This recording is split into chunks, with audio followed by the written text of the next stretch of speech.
Assalamu alaikum. Today we move to our lecture number 5, in which the first topic is interior point. Let X T be a matrix space and A is subset of X. Point X not X belongs to X, called an interior point of A. If there is an open ball B X naught such that R with center X naught such that B X naught R is a subset of A. हमारे पास metric space में हम कहते हैं कि ए subset of x है जो point x not belong करता है एक्स को क्या इंटीरियर पॉइंट ऑफ ए है तब जब एक open ball b x naught r जिसका सेंटर एक्स नॉट हो और वो ए का जो है वो सबसेट हो, हम कहते हैं कि जो एक्स नॉट पॉइंट है that is the interior point. अब आगे जो है the set of all interior points of A is called interior of A and is denoted by interior A. It is the largest open set containing A. जो interior point होते हैं ये open set largest open set होता है A का, और इसको हम कहते हैं A interior is subset of ए। ठीक हो गया।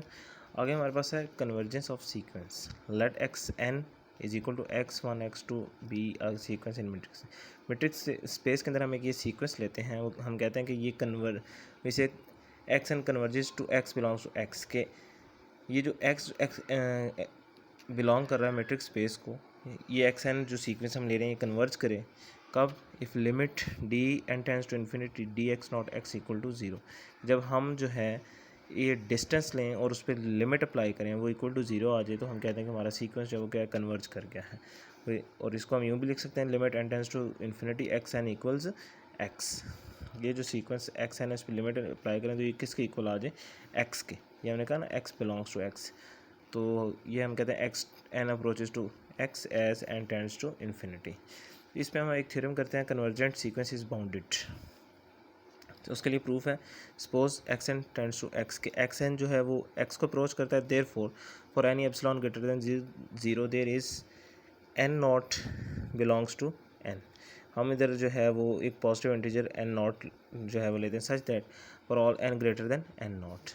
अब ये जो हमारा डिस्टेंस है डी एक्स एन एक्स, ये लेस देन क्या है एप्सिलॉन है। ये बेसिकली हमारा प्रूफ है कि हमने ये चीज़ प्रूव करनी है। अगर ये आ जाएगी तो हम कहेंगे हमारा जो कन्वर्जेंट सीक्वेंस है क्या बाउंडेड है। लेट करते हैं कि ए क्या है, एक मैक्सिमम जो है वो सेट है जिसमें हमारे पास डिस्टेंस डिफरेंट पॉइंट्स के अगेंस्ट आ रहे हैं एंड के इज़ इक्वल टू मैक्स। और जो के हमारे पास है वो क्या है, एक मैक्सिमम सेट है किसका, आर्बिट्रेरी पॉइंट एप्सिलॉन का और इस ए का। Then by using triangular inequality for arbitrary, हम जो है यहाँ ट्रायंगुलर इनइक्वालिटी फाइंड यूज़ करते हैं आर्बिट्रेरी पॉइंट्स एक्स आई और एक्स जे के लिए जो बिलोंग करते हैं सीक्वेंस एक्स एन को। हम कहते हैं कि इनका जो डिस्टेंस है वो greater than equal to zero है और less than equal to D X I. इसको हमने जो है वो दो पॉइंट्स के अंदर डिस्ट्रीब्यूट किया कि एक्स आई एक्स और फिर एक्स से एक्स जे। अब ये चीज़ और ये चीज़ ये दोनों जो हैं वो क्या हैं, हमारे पास ए के इक्वल हैं, क्योंकि हमने कहा कि ए मैक्सिमम, इसके अंदर तकरीबन सारे के सारे जो हैं वो, क्योंकि मैक्सिमम का मतलब ये है कि ऑल सेट्स, ठीक है, ऑल ऑर्डर्ड पेयर्स, तो ये उसके इस सेट के अंदर वो आ रहे हैं, तो वो ए जो है वो किसके इक्वल है, के इक्वल है। तो हमने इसकी जगह पे के लगा दिया, दोनों की जगह के प्लस के इज इक्वल टू 2k। ये एक जो है वो क्या आ गया आपके पास आर्बिट्रेरी पॉइंट आ गया 2k। तो ये क्या हो गया, बाउंडेड है। हैंस जो सीक्वेंस है क्योंकि लेस देन एप्सिलॉन हो जाएगा फिर हमारे पास, hence X N is bounded. आगे सेकंड जो प्रूफ था वो ये करना था कि अगर एक्स एन अप्रोच करे एक्स को और वाई एन अप्रोच करे वाई को, फिर हम जो है कहते हैं कि हमारा D x N Y N approach करना चाहिए डी एक्स वाई को। ये जो है वो इसके लिए ट्रायंगुलर इनइक्वालिटी लगवाई, d x N Y n less than equal to D x N x plus d x y plus d y y n. इसको उठाकर शिफ्ट किया लेफ़्ट पे, ये माइनस हो गया। ये दो चीज़ें आपके पास आ गई, डी एक्स एन एक्स और डी वाई वाई एन। अभी देखें हमने इसको ज़ीरो क्यों ले रहे हैं, क्योंकि एन अप्रोच कर रहा है इन्फिनिटी को, x and y n to y n, ठीक है ना।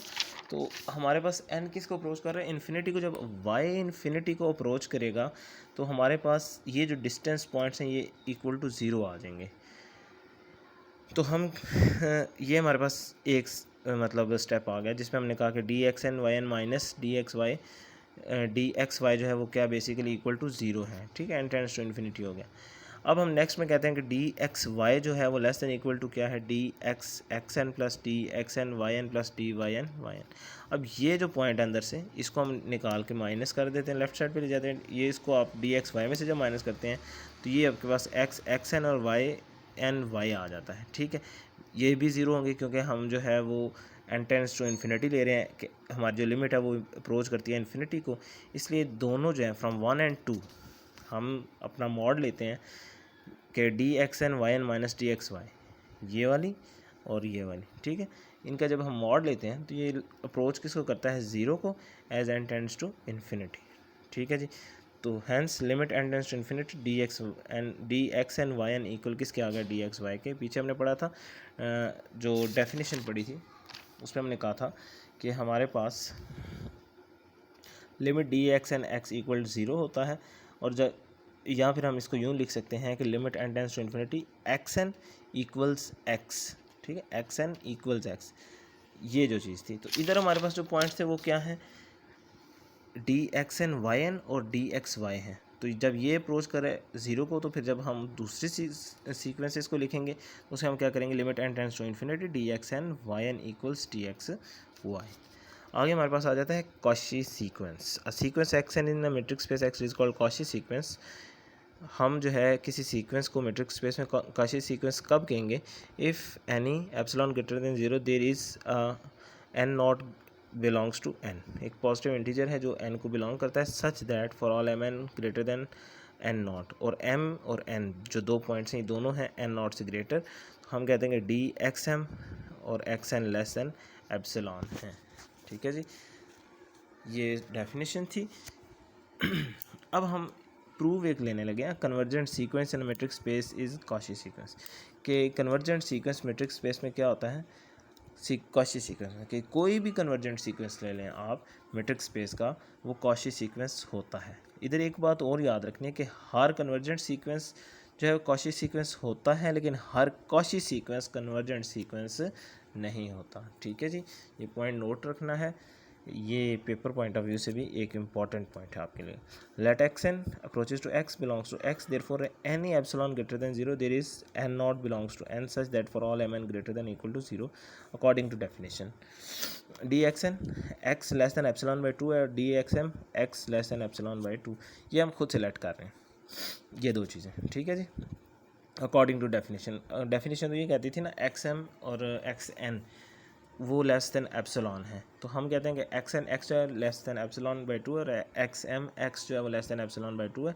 ट्रायंगुलर इनइक्वालिटी जब लगाते हैं d x M x n के ऊपर, तो वो क्या होगी, डी एक्स एम एक्स और d y d x x N.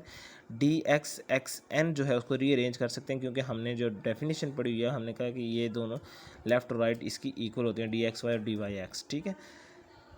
तो सिमेट्री प्रॉपर्टी थी इसकी, तो इसलिए हम जो है वो इस एक्स एन को पहले लिखेंगे और एक्स को बाद में लिखेंगे। अब दोनों की वैल्यूज हमने जो लेट की वो एप्सिलॉन बाई टू है, दोनों प्लस क्या इक्वल किसके आ गया, एप्सिलॉन के। यही चीज़ देखें, हमने ये कहा था कि d x M x n less than epsilon है और ये लेस दैन एप्सिलॉन आ गया, इसलिए हमने कह दिया कि दस every convergent sequence in matrix space is Cauchy sequence. After that complete space, a matrix space X is called complete if every Cauchy sequence in X converges to point of X। हमारे पास matrix space x T जो है वो complete कब होगी, जब हर Cauchy sequence जो है वो in X converges to point of X, कि हर Cauchy sequence metric space X के अंदर जो है वो कन्वर्ज करे अगेंस्ट द पॉइंट एक्स, तो हम कहते हैं कि हमारी स्पेस क्या है, कंप्लीट स्पेस है। उसके बाद सब स्पेस की definition, let X T be a matrix space and Y is subset of X, then Y is called subspace if Y is itself a matrix space under the metric T. कहता है कि X T एक metric space है जिसमें Y subset x का है। Y को हम सब स्पेस कब बोलेंगे, जब वाई खुद मैट्रिक्स स्पेस हो under metric t. Metric d के अंडर वाई भी अगर मैट्रिक हो हम कहते हैं कि वाई क्या है, सब स्पेस है, किसका, एक्स का। उसके बाद एक हमारे पास थ्योरम आ जाता है, subspace of complete matrix space x d is complete if and only if Y is close in x. Necessary and sufficient condition के इसमें आगे एक हमने प्रूव करना है, फिर हमने उसको कन्वर्सली भी प्रूव करना है। हम एज्यूम करते हैं कि वाई क्या है, कंप्लीट है, ठीक है, we prove y is closed, y complete है, अब हमने प्रूव करना है कि वाई क्या है, क्लोज्ड है। उसके लिए हम कहते हैं let x y belongs to limit point of y. X किसको बिलोंग करता है, लिमिट पॉइंट वाई को, then there is a sequence x n in y, फिर एक्स एन जो है वो वाई के अंदर कंटेन करता है, एक सीक्वेंस एक्स एन वाई में contain such that x N approaches to x, की जो सीक्वेंस है वो एक्स के अंदर भी मौजूद होगा। Since convergent sequence is a Cauchy sequence, convergent sequence जो होता है वो कॉची सीक्वेंस होता है, और वाई जो है वो कंप्लीट है। ये दो चीज़ें हमें जो है वो पता है, वाई कंप्लीट हमने खुद से अज्यूम किया हुआ है, और convergent sequence is a Cauchy sequence ये प्रूव कर चुके हैं।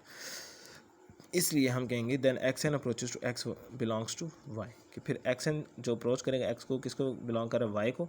सिंस एक्स जो है वो क्या है, आर्बिट्री पॉइंट है वाई का, इसलिए हम कहते हैं कि लिमिट पॉइंट जो है वो सबसेट है वाई का। अगर लिमिट पॉइंट वाई का सबसेट है तो फिर हम कह सकते हैं कि जो हमारे पास वाई लिमिट पॉइंट और वाई जो है वो आपस में इक्वल हैं। अब हमने यहाँ जो है ये फिर क्या प्रूफ होगा कि वाई जो है वो क्लोज्ड है। जब लिमिट पॉइंट और वाई दोनों आपस में इक्वल आते हैं तो फिर वो सेट जो है वो क्लोज सेट होता है। आगे हमारे पास कन्वर्सली सपोज करना है कि वाई क्लोज्ड है और एक्स एन जो है एक काशी सीक्वेंस है, then x N is Cauchy in X, since X is complete so X N जो है काशी है in X, since X is complete तो एक्स एन अप्रोच करेगा एक्स को, और एक्स बिलोंग करता है मेट्रिक स्पेस एक्स को। ऑल्सो एक्स फिर बिलोंग करेगा लिमिट पॉइंट ऑफ वाई को, और वाई जो है सबसेट होगा एक्स का। इस तरह हम कहेंगे कि वाई जो है वो क्लोज है, that is y is equal to y prime, therefore x belongs to y, hence y is complete, और वाई हमारे पास कंप्लीट है। आगे दो डेफिनेशंस हैं, isometric spaces x t and y d be two metric spaces, then define a mapping. हमने एक mapping draw की, x approaches to y is called an isometric space if f is 1 1 f is on to, और D1 XY is equal to D2 FX FY। ये आपने group theory के अंदर पढ़ा था, आइसोमॉर्फिज्म पढ़ी थी, उसमें आपने दो ग्रुप्स लिए थे और वो दोनों ग्रुप आपस में जो है वो 1 1 थे, ऑन टू थे, और उसके बाद जो है वो कम्यूटेटिव प्रॉपर्टीज़ पे यूज़ हुई थी। तो आइसोमेट्रिक स्पेसेस भी सेम उसी के अकॉर्डिंगली डिफाइन की जाती हैं। आगे कंप्लीशन ऑफ मेट्रिक स्पेसेस आती हैं, let X D X be a metric space, we say that a metric space Y D Y is completion of X. ये मेट्रिक स्पेस इसकी कंप्लीशन है कब, if there exist an isometry f such that x approaches to y such that fx is dense in y।